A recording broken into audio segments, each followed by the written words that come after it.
Good morning. Good morning, good morning, good morning, good morning. Or wherever this is going to find you. We're rooted in Cincinnati. It is Monday, March 16th, just before 8 a.m. when I'm recording this. And I have a few regular This Morning listeners that like to listen day by day by day when it comes out. And then I have a mix that get caught up on a few episodes at once. So wherever this may find you, like I said, we're rooted here in Cincy every morning at 8 a.m., but made for wherever you are, whenever you find us. You've got a friend in me. Think about the first date that has stuck with you the most. What happened? Was it something silly, something fun? Did it lead you to your forever partner? Was it bizarre AF? Did something weird happen? Get ready and comment below at any point during the episode when it comes to mind, either on Apple, Spotify, YouTube, wherever you're finding this, or if you want to match the voice note energy that'll come up later in the show, feel free to leave me one on Instagram at the Tiff 2Fs. Potter like the wizard, your most memorable date experience. We're going to get to that later on in the show. We're also going to debrief the Oscars because the Academy Awards were last night, and I stand by this. Movies and even television are the most universal topics of conversation. When you are out on that said first date or with family or at an office function and you have run out of things to talk about, the well is dry, you can always bring up whatever it is that you're watching on TV or in the theater. So I think it's important to be in the loop on some of the bigger movies that won last night so that you're in the loop on conversation, and it helps you from having to scroll for an hour trying to figure out what to watch. So we'll get to that, as well as the major thing that happened here in Cincinnati. Oh my God. You've seen the videos by now, I'm sure. All right, before we get to any of that, per usual, I love to check in on you and see what's going on in your world, what's going on, top of mind for you. What are the thoughts that you keep ruminating over in your head? Good, bad, ugly. You know, you've got a friend in me. What's going on in the group text, the family chat? What's big for you this week? Anything on your to-do list you want to get done? As I shift into my 5th month officially unemployed from W-2 work, I am starting to shift into business ownership. So that's top of mind for me. I want to get some stuff solidified and put into pitch decks and really start sending some of that stuff out. And I'll spend more time on that in social media and in the show maybe later this week. There are too many things on our to-do list today. So big thing that happened in Cincy this weekend was that explosion on 471. What's going on with the Big Mac? It cannot catch a break. Tanker truck, or an oil truck rather, caught on fire. No major injuries. I think a kid and an adult and the driver were all treated, but seemed to be okay. It was one of those where the visuals on that were cinematic. Avengers-like, superhero-like, when you see it, and like nothing bad happened from it, other than the fact that the highway is charred. And of course, I immediately thought, oh God, we're going to be closing 471 for the summer. Not again. But it seems to be open and moving. You'll have to confirm as you're driving around today. I don't make my way on 471 unless I'm trying to get back to downtown quickly. If not, I go Kellogg, but whew, I don't have a cause of the accident, or not the accident, rather, what happened. But luckily everyone's okay. And as of this morning, it was reopened, but that shut down the highway from Friday evening until at least almost a full 24 hours. Also this weekend in Cincinnati, some St. Patrick's Day celebrations. I went to Sam Adams for the first part of the day, and then I'm sure a lot was happening over into the Banks. I didn't quite make my way there. If you're on one side of the river, you're usually there for the day. If you have gone from Covington to the Banks up to like Findlay in one day, you're a hero.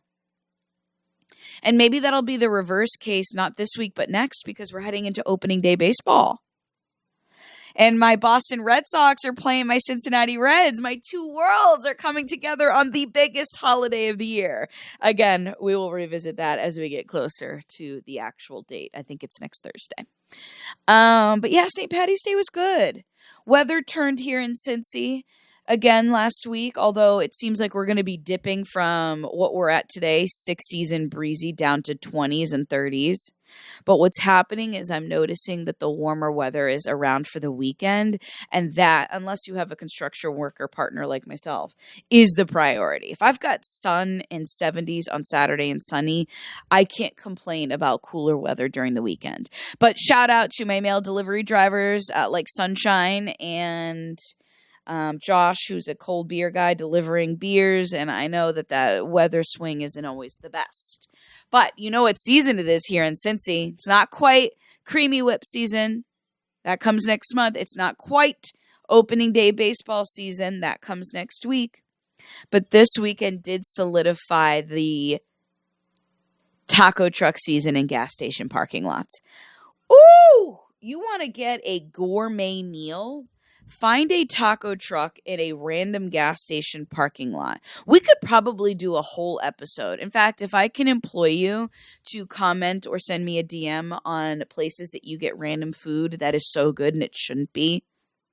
Like, where's the best gas station pizza? I should do a Tiff's Community Corner. Maybe I will focus on that at some point this summer. But we went to a taco truck on Friday. Our favorite one is on the corner of Mount Carmel and I think Clough. It is a Marathon gas station. Jared is the owner of the Red Taco Truck, and those things hit so fucking hard. Woo! Steak tacos, the usual is cilantro onions with lime. We get them extra crispy and add cheese. Gas. Had that in the sun and in the truck bed on a Friday afternoon. Nothing better.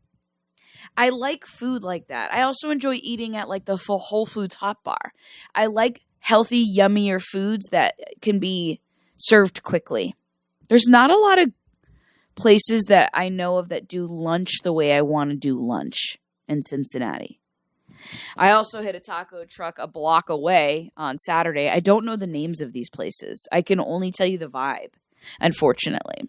But the second taco truck I went to on Saturday was in the parking lot of a dispensary.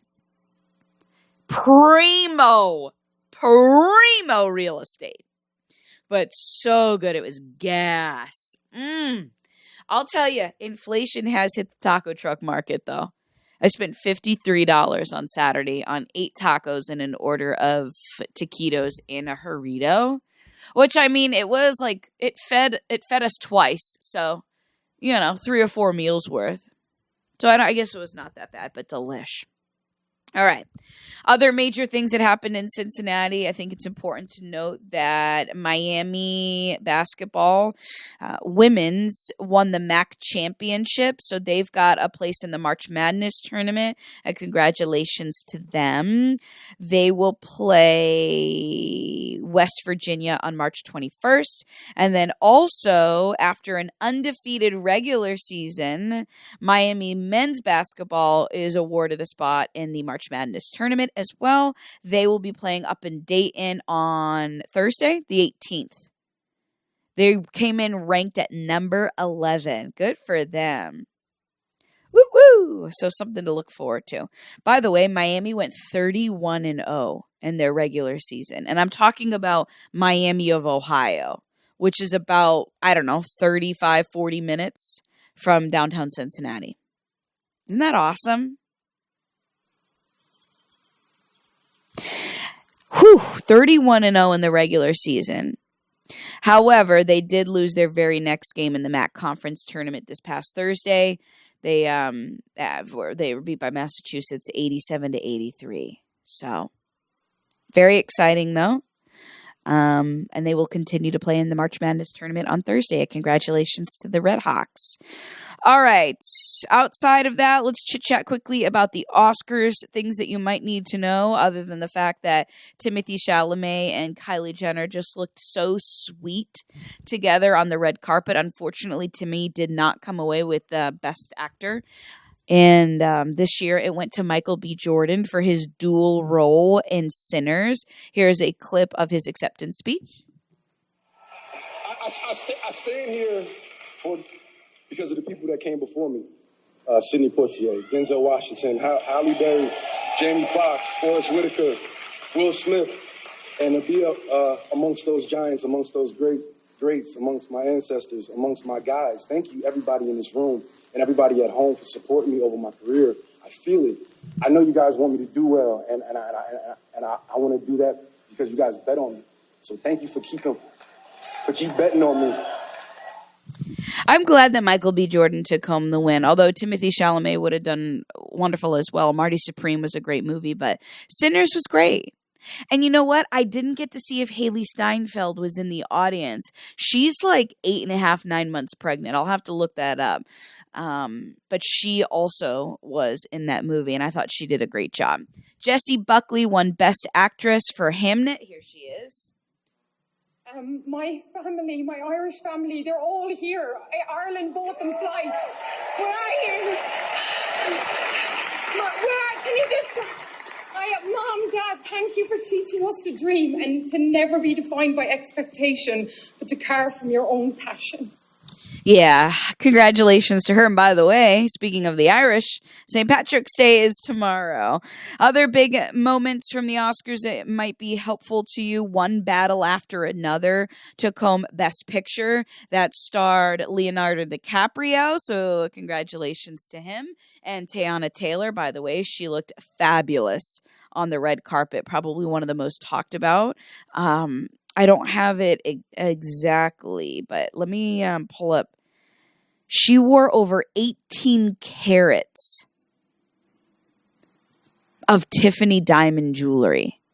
Whew!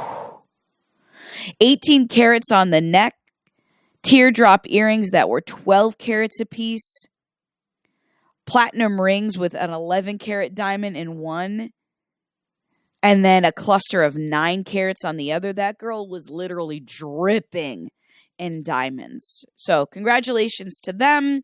Best picture, like I said, went to One Battle After Another, and they were the big winners of the night, taking home 6 in total. And then some other notable moments as well. Anne Hathaway and Anna Wintour were on stage together, paying tribute to The Devil Wears Prada, which comes out the first weekend of May.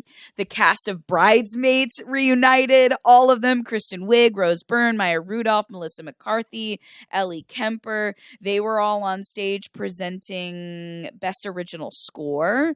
There was the memorandum section that featured a few like Robert Duvall, Diane Keaton, and of course, Catherine O'Hara. And then one more big moment that I thought was important. Let me pull it up here. Autumn Durald made Oscar history as the first woman to win Best Cinematography. So a big congratulations to her as well. And then some fun facts about the Oscars this year. More than $116 million were placed in prop bets for the Oscars. $116 million.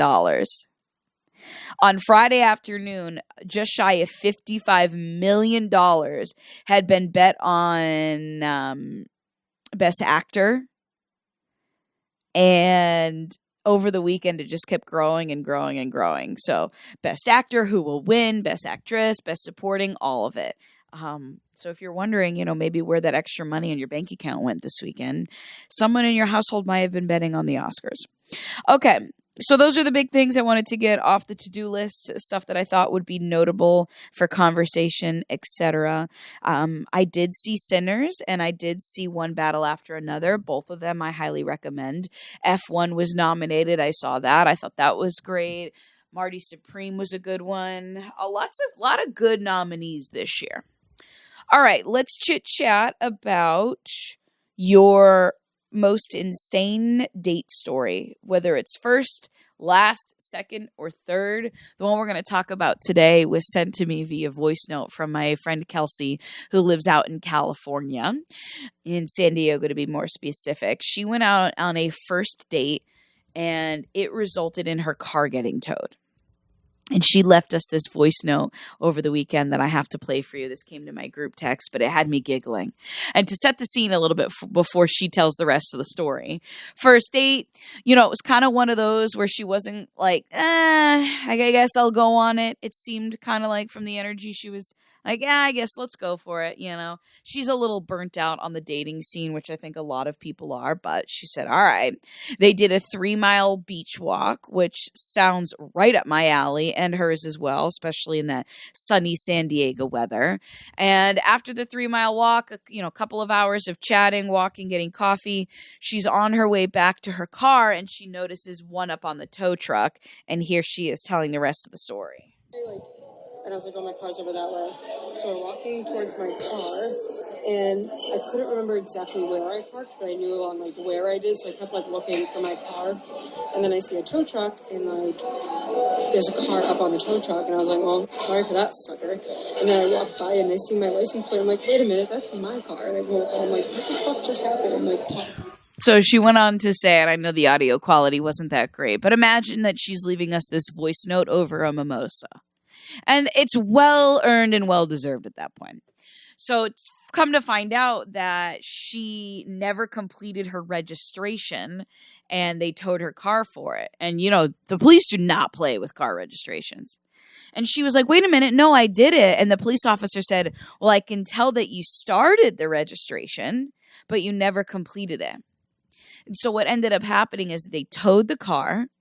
And it was a Friday afternoon, it was a Saturday morning. So these places don't open again until Monday. You can't get your car out of the tow lot until you have the registration completed.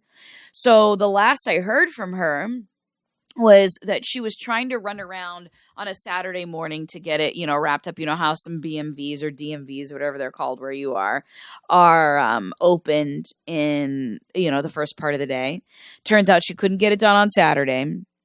So now the car is probably, and this is California, so it's going to cost her about $1,000 to get her car out of the lot today, get her registration turned around. What a nightmare.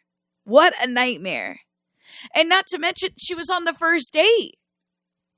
So not only are you kind of wrapped up in conversation, you're wrapped up in, just being focused on what's going on around you. Then you notice that your car is towed. And that's embarrassing in itself. It's embarrassing to have to admit that you forgot to do that. But it's also embarrassing because you're in front of someone new. And you're probably overwhelmed, and you're like, it's one of those situations where you say, oh, no, it's fine, everything's fine, no, it's okay. Meanwhile, you're crashing out on the inside, and you're like, I want to call my mom. But I'm on this first date. What I loved about it, though, is that the date drove her around to the various places. And by the way, she's got her act together. I wish this had come out on Friday, because we did a whole episode on Friday on the silly adult things in life that you have to do. Girlfriend of mine forgot to renew her license, and she waited so long that she had to retake the physical driving test again at 33 years old. Another girlfriend of mine, Kim, had jury duty on Friday, and she didn't even know. She was so ill prepared for it. She showed up with nothing. I'm like, you're going to be there for days. You need a laptop and a sandwich. Are we so overwhelmed in life right now that we're forgetting to do the silly adult tasks? God, my girlfriend Kelsey forgets to renew her registration. The thing's towed. But what I loved about that was that the date did drive her around. And you know what? The only thing you can do during that is just be vulnerable and honest and very human-like. You know what? I said there are the adult silly things that we have to do, but they're really just the parts about life that make us human. And so I don't know. I'm actually very curious to see whether or not this date will take them to the next thing.